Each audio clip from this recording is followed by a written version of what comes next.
Arus lalu lintas di pos pengamanan Simpang Priok Kota Lubuk Linggau terpantau aman dan lancar.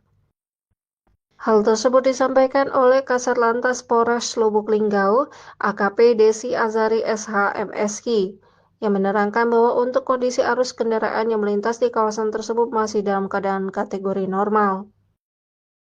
Pihak kepolisian tetap menghimbau para pengendara agar selalu berhati-hati saat berkendara di jalan raya, terutama bagi masyarakat yang melakukan perjalanan mudik. Assalamualaikum warahmatullahi wabarakatuh. Saya AKP Desi Azari SHMSI, Kasatlantas Polres Lubuk Linggau.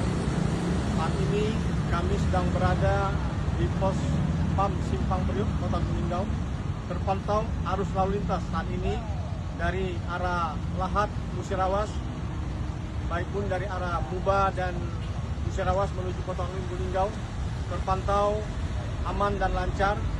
Untuk intensitas kendaraan, volume kendaraan saat ini masih dalam keadaan normal. Untuk kendaraan luar kota belum banyak yang masuk ke Kota Lubuk Linggau.